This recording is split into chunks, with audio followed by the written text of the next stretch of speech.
సుపరిపాలనలో తొలి అడుగు కార్యక్రమంలో భాగంగా విజయవాడ పశ్చిమ నియోజకవర్గంలో ఎంపీ కేశినేని శివనాథ్ ఇంటింటి ప్రచారం నిర్వహించారు. ఏడాదిలో చేసిన అభివృద్ధి ఫలాలను ప్రజలకు వివరిస్తూ వారి సమస్యలను అడిగి తెలుసుకుంటున్నామని చెప్పారు.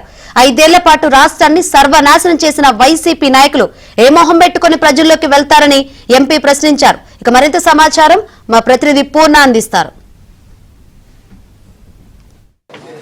సుపరిపాలనకు తొలి అడుగు పేరుతో టీడీపీ, రీకాల్ పేరుతో వైఎస్ఆర్ కాంగ్రెస్ పార్టీ ఈ రోజు నుంచి కూడా ప్రజల్లోకి వెళ్లేందుకు కూడా పెద్ద ఎత్తున కార్యక్రమాలకు శ్రీకారం చుట్టింది. ఏదైతే విజయవాడ పార్లమెంట్ పేరుతో కేశినేని శివనాథ్ ఈ కార్యక్రమాలకైతే తొలి అడుగు కార్యక్రమాలకైతే శ్రీకారం చుట్టారు. ఇదే అంశం సంబంధించి మనతో మాట్లాడడానికి ఎంపీ కేశినేని శివనాథ్ మనతో ఉన్నారు. ఆయన అడిగి సార్, మీరేమో ఈ రోజు నుంచి ఏదే సుపరిపాలనకు తొలి అడుగు పేరుతో మీరు కార్యక్రమాలు చేపట్టారు. వాళ్ళు కూడా రీకాల్ పేరుతో కూడా వాళ్ళ కార్యక్రమాన్ని చేపట్టి మీ నియోజకవర్గంలోనే వాళ్ళు మీటింగ్ పెట్టుకోబోతున్నారు. సాయంత్రం ఎలా చూస్తారు వీటిని? పార్లమెంటరీ పార్టీ మీటింగ్ అని పెట్టుకుంటున్నారు. ఎక్కడైనా పార్టీ మీటింగ్ పెట్టుకుంటారు. వాళ్ళు మీటింగులకే పరిమితం. అక్కడ కాఫీ టీలు తాగేసి వెళ్ళిపోయి ఎవరెళ్ళలో వాళ్ళు పడుకుంటారు. అంతకుమించి వాళ్ళు చేసే పరిస్థితి లేదు. మీరు చూశారు, గత ప్రతిపక్షంలో దాడులు ఎదుర్కొన్నా కూడా ప్రజల దగ్గరికి వెళ్ళి ప్రజా సమస్యల మీద పోరాడాం. అంతేకాకుండా అధికార పక్షం వచ్చినా కూడా మేము ఎక్కడ ఇళ్ళలో పడుకోవట్లా. మా అధ్యక్షులు వారు సుపరిపాలన తొలి అడుగు 4.1 కింద ఈ 4 రోజులు ప్రజల దగ్గరికి వెళ్ళి ప్రజల సమస్యలను పరిష్కరించమన్నారు. అదేవిధంగా చేయబోతున్నాం. వాళ్ళు ఎప్పుడూ చెప్పేదానికి చేసేదానికి పొంతన ఉండదు. రమ్మనండి, తిరగమనండి, ప్రజలే చూపుతారు, వాళ్ళకి బుద్ధి చెబుతారు. చెప్పు పెట్టి కొట్టినట్టు తీర్పిచ్చారు వాళ్ళకి. అందుకే దారుణమైన పోటం చెందారు. అయినా కూడా బుద్ధి రాకుండా గంజాయి బ్లేచుల్ని, బేడు బ్లేచుల్ని వేసుకుని రోడ్లు నిర్లక్ష్యంగా కారు డ్రైవింగ్ చేస్తా మనుషుల్ని కూడా చంపేసి కూడా, అంటే 45 నిమిషాలు గాయపడే వ్యక్తిని కూడా హాస్పిటల్కి తీసుకెళ్ళలేకపోతున్నాం.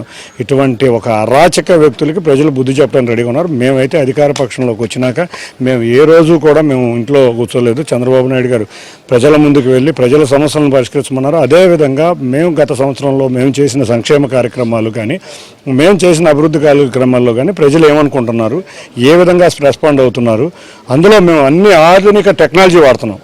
మేము చేసే టెక్నాలజీ ప్రతి ఇంటికి కూడా వెళ్తున్నారా లేదా కార్యకర్తలు. మాకున్న విస్తృత స్థాయి యంత్రాంగం దేశంలోనే ఏ పార్టీకి లేదు. మేము చూస్తే ఇవాళ ఈ డివిజన్ కాదు, అన్ని డివిజన్లు, విజయవాడలో ఉన్న 64 డివిజన్లను మొదలుపెట్టాం. ఒక్క డివిజన్కి వెళ్ళమని వాళ్ళని. మీరు ఇచ్చిన సూపర్ 6 కూడా అమలు చేయలేకపోయిన పరిస్థితి ఉందని చెప్పి వాళ్ళు ఇవాళ నుంచి ప్రజల్లోకి వెళ్ళి చెప్పబోతున్నారు. మేము 4 పూర్తి చేసాం. సూపర్ 6లో గ్యాస్ సిలిండర్లు అన్నాం, అన్నా క్యాంటీన్లు అన్నాం, తల్లికి వందనం అన్నాం, ఇవాళ అదేగా రైతు భరోసా అన్నాం. అంటే అవి పూర్తి చేయడానికి మీకు సంవత్సరం పట్టింది.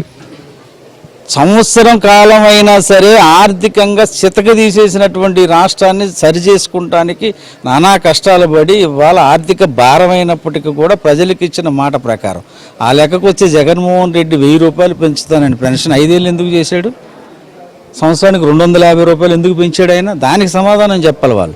సంవత్సరం అయినా ఇవాళ రేపు ఉచిత బస్సు ఇవ్వబోతా ఉన్నాం, సిలిండర్లు ఇచ్చాం, తల్లికి భరోసా, తల్లికి వందనం ఇచ్చాం, గ్యాస్ సిలిండర్లు ఇచ్చాం. ఇవాళ ప్రజల్లో స్వేచ్ఛగా బ్రతుకుతున్నారు, సంతోషంగా బ్రతుకుతున్నారు. చంద్రబాబు గారి మీద అపారమైన నమ్మకం. ఆయన నాయకత్వంలో మా బిడ్డల భవిష్యత్తు బాగుంటుంది, అమరావతి పూర్తిగా వస్తుంది. అమరావతి నిర్లక్ష్యం చేశావు. స్టీల్ ప్లాంటు ఆంధ్రుల హక్కు, వైజాగ్ స్టీల్ అని ఉద్యమాలు చేసింది తెచ్చిన ప్లాంట్ని ప్రైవేటు పరం కాబోతుంటే కనీసం మాట్లాడినటువంటి నేపథ్యం నీకుంటే చంద్రబాబు నాయుడు గారు దానికి 10,000 కోట్ల రూపాయలు కేంద్రం నుంచి తీసుకొచ్చి తిరిగి మరి ఇవాళ మన ఆంధ్రుల సొంతం చేశారు. ఆయన ఇవాళ రైల్వే జోన్ తీసుకొచ్చారు, పోలవరానికి 12,000 కోట్లు తీసుకొచ్చారు. ఇవాళ ఆంధ్రప్రదేశ్లో ఉన్నటువంటి అనేకమైన రోడ్లకి కేంద్ర ప్రభుత్వం అనుమతులు తీసుకొచ్చారు. 1 ఇయర్లో ఇంత చేసేటువంటి వ్యక్తి ఎవరు లేరు. నువ్వు తాడేపల్లి ప్యాలెస్కి పరిమితమై మద్యం మీద సంపాదిద్దామా, మైన్ల మీద సంపాదిద్దామా, ఎవడన్నా పొలాలు ఆక్రమించుకుందామా, స్థలాలు ఆక్రమించుకుందామా, ఏ రకంగా 1000 కోట్లు పేద ప్రజల ఆస్తులు దోసుకుందామనే ఆలోచన. టీడీపీ, వైఎస్ఆర్ కాంగ్రెస్ పార్టీ రెండు కూడా పోటాపోటీగా ప్రజల్లోకి వెళ్లే కార్యక్రమాలకు శ్రీకారం చుట్టింది. ఏదైతే సుపరిపాలనకు తొలి అడుగు పేరుతో టీడీపీ ప్రజల్లోకి వెళ్తుండగా, అలాగే రీకాల్ పేరుతో వైఎస్ఆర్ కాంగ్రెస్ పార్టీ వాళ్ళు కూడా ప్రజల్లోకి వెళ్లే ప్రయత్నం చేస్తున్నారు. అయితే టీడీపీ మాత్రం వారు చేసిన ఏడాది అభివృద్ధి మొత్తం కూడా చెప్తారు. తీరుతామని చెప్పి చెబుతున్నారు. అలాగే ప్రజా సమస్యలు కూడా తెలుసుకుని వాటికి పరిష్కార మార్గం కూడా చూపుతామని చెప్పి టీడీపీ నేతలు ఇంటింటికి తిరిగి మొత్తం కూడా వాటి డేటా మొత్తం కూడా సేకరిస్తున్నారు.